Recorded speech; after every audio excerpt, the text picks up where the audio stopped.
बेटा harmonic function, ये अब आपका नया टॉपिक बना है इसमें हार्मोनिक फंक्शन। तो इसकी डेफिनेशन क्या होती है? A function u is called harmonic if it satisfied Laplace equation.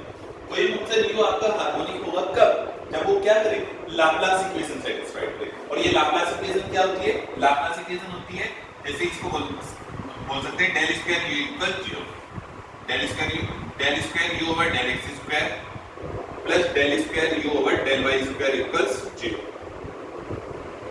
यदि ये वाली कोई फंक्शन ये वाली इक्वेशन सैटिस्फाइड करता है तो फंक्शन आपका क्या होता है? Harmonic function. बेटा इसके ऊपर भी एक प्रॉब्लम आती है, ठीक है? प्रूव करने के लिए आ जाता है, वो दे देता है कि फंक्शन है कि चेक करिए फंक्शन हार्मोनिक है या नहीं है। तो क्या होगा? यदि कोई फंक्शन हार्मोनिक होगा तो कौन सी इक्वेशन सैटिस्फाइड करेगा? Laplace equation. और लाप्लास इक्वेशन क्या है? Del square u over del x square plus del square u over del y square equals 0। ठीक है? जैसे कि फंक्शन है u equals e to the power x cos y और मेरे को प्रूव करना है कि ये फंक्शन हार्मोनिक है। तो हार्मोनिक होने के लिए ये वाली कंडीशन प्रूव करनी होगी। तो पहले del square u over del x square निकालना है। तो del u over del x, u को पार्शियली डिफरेंशिएट करना है विद रिस्पेक्ट टू x। बेटा विद रिस्पेक्ट टू x करेंगे तो y क्या होगा? एज ए कांस्टेंट रेट होगा। तो x के रिस्पेक्ट में e to the power x का differentiation e to the power x ही होगा, e to the power x cos y। अब del square u over del x square एक बार आगे डिफरेंशिएट करो। बेटा इस बात पे cos y आपका कांस्टेंट रहेगा e to the power x का e to the power x, e to the power x into cos y। ठीक है? Del square u over del y square, तो बेटा del u over del y निकालो। y के respect में करना है। y के रिस्पेक्ट में करेंगे x as a constant rate होगा cos y का डिफरेंशिएशन क्या होता है? Minus sin y। तो ये बनेगा minus e to the power x sin y। ठीक है? अब del square u over del y square आगे डिफरेंशिएट करेंगे विद रिस्पेक्ट टू y। तो बेटा sin का डिफरेंशिएशन क्या आएगा? cos e to the power x cos। ठीक है? तो क्या होगा आपका? Del square u over del x square क्या निकल के आया? Del square u over del x square plus del square u over del y square. ठीक है? Del square u over del x square की लिखती है e to the power x cos y और del square u over del y square की लिखती है minus e to the power x cos। ठीक है? इसे कैंसिल हो जाएगा तो आपका क्या हुआ? डेल स्क्वायर u की पावर लाप्लास इक्वेशन सैटिस्फाइड हुआ। और यदि कोई फंक्शन लाप्लास इक्वेशन सैटिस्फाइड करता है तो वो फंक्शन क्या होता है आपका? Harmonic function. ठीक है? इसका स्क्रीनशॉट ले लीजिए।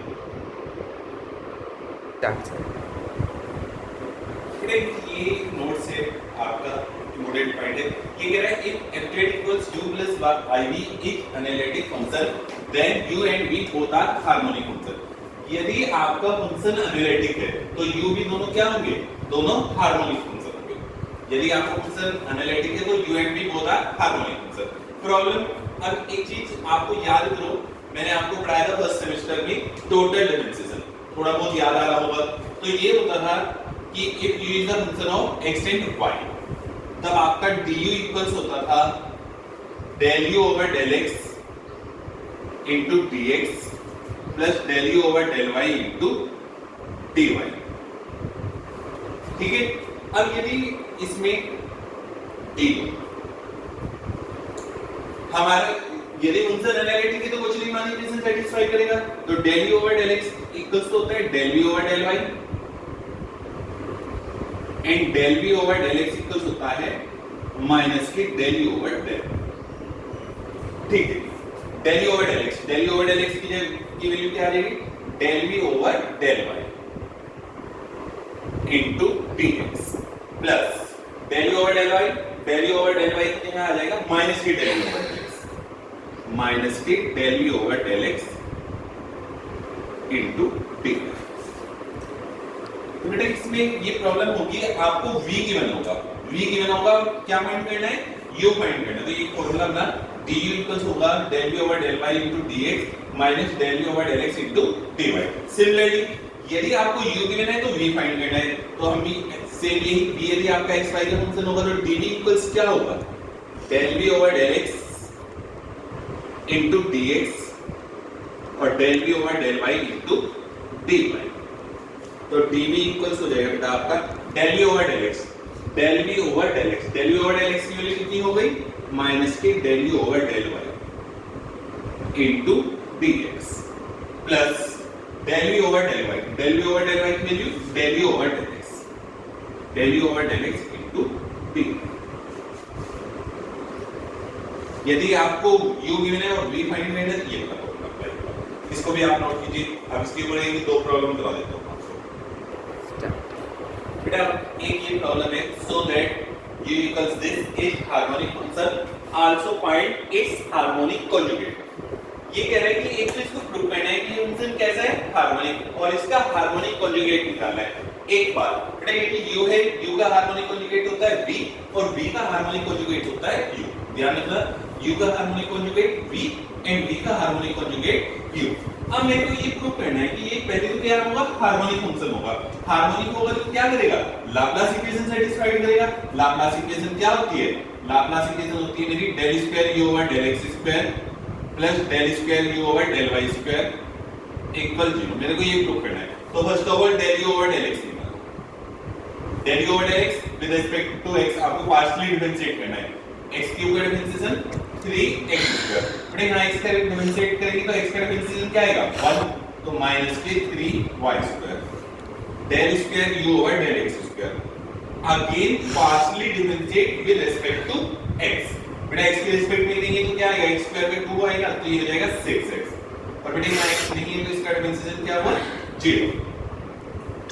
अब del u over del y partially differentiate with respect to y, y के रिस्पेक्ट में लेंगे इसका तो 0 हो ही जाएगा, y स्क्वायर का आएगा 2y तो बनेगा माइनस के 6xy, और del square u over del y square again y के रिस्पेक्ट में y का कितना बनेगा 1, ये बनेगा माइनस के 6x। अब आपकी क्या है ये Laplace equation, del square u over del x square, del square u over del x square की वैल्यू कितनी आई है 6x, del square u over del y square इसकी वैल्यू कितनी निकल गई है माइनस 6x, ये 0 आ गया। लाप्लास इक्वेशन सेटिस्फाइड, तो आपका फंक्शन क्या हो गया, हार्मोनिक हो गया। बट इसमें एक चीज और बोली हुई है, also find its harmonic conjugate. इसका हार्मोनिक कॉन्जुगेट निकालना है। दिस मींस u गिवन है तो क्या फाइंड करना है, v फाइंड करना है। वैसे तो अभी मैंने v के लिए फार्मूला बताया था, आपको याद रखने की जरूरत नहीं है, बिल्कुल याद रखने की जरूरत नहीं है। अब हम v का फार्मूला अपने से ही वो करेंगे। v किसका फंक्शन है, xy का फंक्शन होगा, तो dv इक्वल्स क्या होगा बच्चों, dv इक्वल्स होगा del v over del x into dx plus del v over del y into dy। ठीक है जी। कॉची रीमान इक्वेशन तो आपको याद ही रखनी पड़ेगी। del v over del x किसके इक्वल्स होता है, del v over del y, और del v over del x किसके इक्वल्स होता है माइनस के del v over del y। ठीक है जी। dv equals del v over del x, del v over del x की वैल्यू कितनी होती है माइनस के del v over del y into dx plus del v over del y। बेटा del v over del y किसके equals होता है, del v over del x, del v over del x into dy dv minus की del v over del y। बेटा आप निकाल चुके हो, del v over del y कितना निकल गया है, del v over del y minus की 6xy, माइनस की 6xy into dx plus del u over del x, del u over del x मेरा निकल के आया था कितना 3x square minus 3y square dy। ठीक है जी। माइनस माइनस तो प्लस हो गया, डी माइनस माइनस क्या हुआ प्लस 6xy dx, और ये बना 3x square minus 3y square dy। अब ये डिफरेंशियल इक्वेशन सोल्व करनी है, और ये ऑलवेज जो डिफरेंशियल इक्वेशन होती है ना, ये एग्जैक्ट डिफरेंशियल इक्वेशन, इसके बारे में भी हमने डिस्कस किया हुआ है। एग्जैक्ट डिफरेंशियल इक्वेशन में क्या करते हैं, इसको डिफरेंशिएट कर देते, सॉरी इसको इंटीग्रेट कर देते हैं, और जो रिपीटेड टर्म होती है ना उसको वन टाइम लिखते हैं। लास्ट सेमेस्टर में मैंने आपको जब वेक्टर पढ़ा रहा था 2-3 प्रॉब्लम कराई थी, तो कीजिए इंटीग्रेट dv का इंटीग्रेशन v, बेटा ये dx है, इसको पार्शियली डिफरेंशिएट करना है with respect to x, x का इंटीग्रेशन आएगा पार्शियली सॉरी पार्शियल, इसे इंटीग्रेट करना है विद रिस्पेक्ट टू x, तो dv का इंटीग्रेशन तो v, इसको पार्शियली सॉरी इसको इंटीग्रेट करना है विद रिस्पेक्ट टू x, तो x का आएगा x स्क्वायर बाय 2, तो ये कैंसिल हो जाएगा, तो ये बनेगा 3x स्क्वायर y प्लस अब इसको y के रिस्पेक्ट में लेना है, y के रिस्पेक्ट में करेंगे तो कांस्टेंट है, इसका इंटीग्रेशन क्या आएगा 3x² y और 3x² y ऑलरेडी आया हुआ है, तो बेटा रिपीटेड टर्म को एक बार लिखते हैं। अब इसको करो माइनस के 3y² y² का इंटीग्रेशन क्या आएगा y³ 3 से 3 कैंसिल हो जाएगा, ये बनेगा 3x² y माइनस के y³ और एक कांस्टेंट और लगा देते हैं c। बेटा मैं इसको एक बार दोबारा से आपको बता देता हूँ, इस ये यहाँ आपकी जो डिफरेंशियल इक्वेशन बनी थी ये हमारी बनी थी एग्जैक्ट डिफरेंशियल इक्वेशन। और एग्जैक्ट डिफरेंशियल इक्वेशन में क्या होता है कि जब आप इसको इंटीग्रेट करते हैं ना, यदि कोई टर्म रिपीट कर रही है तो उस टर्म को एक बार लिखते हैं। इसको पहले आपने इंटीग्रेट किया with respect to x, x का इंटीग्रेशन क्या आएगा x²/2, x²/2 2 से 6। अब ये टर्म किसके साथ आ रही है dy के साथ, तो इसको इंटीग्रेट करना है विद रिस्पेक्ट टू y। तो इसको विद रिस्पेक्ट टू y करता फर्स्ट टर्म को, तो क्या था इसका फर्स्ट टर्म का इंटीग्रेशन, क्योंकि कांस्टेंट है y के रिस्पेक्ट में होता 3x² y और 3x² y ऑलरेडी आया हुआ है तो नहीं लिखेंगे। अब इसको इंटीग्रेट करेंगे y के रिस्पेक्ट में, y का इंटीग्रेशन क्या आएगा y³/3, 3 से 3 कैंसिल हो जाएगा ये, तो ये आपका आंसर है। या इसमें आप एक तरीका और भी है, पहले वाले को इंटीग्रेट करते हैं x के रिस्पेक्ट में और इसमें उन्हीं टर्म को इंटीग्रेट करते हैं जिसमें x ना जो टर्म आपके x कंटेन ना करे, तो बेटा इस टर्म को इंटीग्रेट करना ही नहीं था, इसको करते हैं जो भी आपको तरीका सही लगे वो। तो ये p की वैल्यू निकल के आ गई आपकी 3x² y minus y³ plus c। बेटा यदि आपको कोई भी कुछ जैसे क्वेरी है तो आप मेरे को कॉल करके पूछ सकते हो या गूगल क्लासरूम में भी जाके आप वो क्वेरी कर सकते हैं, ठीक है। आप इसका भी स्क्रीनशॉट ले लीजिए। बेटा ये है so that v equals e to the power x sin y harmonic function also find its harmonic conjugate। आपको प्रूव करना है ये वाला फंक्शन क्या होगा हार्मोनिक होगा और उसका हार्मोनिक कॉन्जुगेट।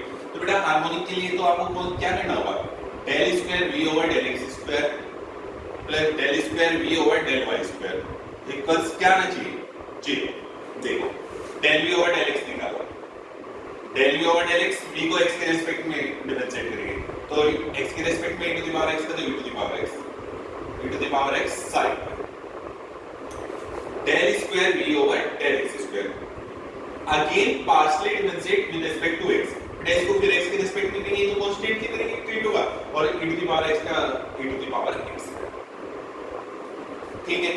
अब del v over del y, v को partially differentiate with respect to y, बेटा y के रिस्पेक्ट में करेंगे e to the power x as it is sin y का क्या आएगा डिफरेंशिएशन cos y और del square v over del y square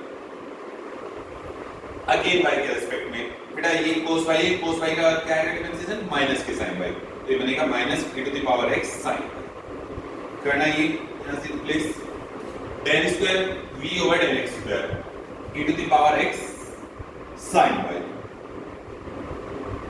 और del square v over del y square minus e to the power x sin y क्या आ गया 0 आ गया। तो del square v over del x square plus del square v over del y square equals क्या है 0। और यदि ये 0 आ जाता है तो ये क्या होता है कैसा फंक्शन होता है हार्मोनिक, ठीक है। अब मेरे को निकालना है हार्मोनिक कॉन्जुगेट। बेटा u का हार्मोनिक कॉन्जुगेट होता है v और v का हार्मोनिक कॉन्जुगेट क्या होता है u। अब v गिवन है, v का हार्मोनिक कॉन्जुगेट क्या होगा u, ठीक है। मैंने कहा था फॉर्मूला लर्न करने की कोई जरूरत नहीं है। u किसका फंक्शन है x y का, तो du किसके इक्वल्स होगा del u over del x into dx plus del u over del y into dy, ठीक है। अब आपको कोचेरिमान इक्वेशन तो याद रखनी है, del u over del x equals होता है del v over del y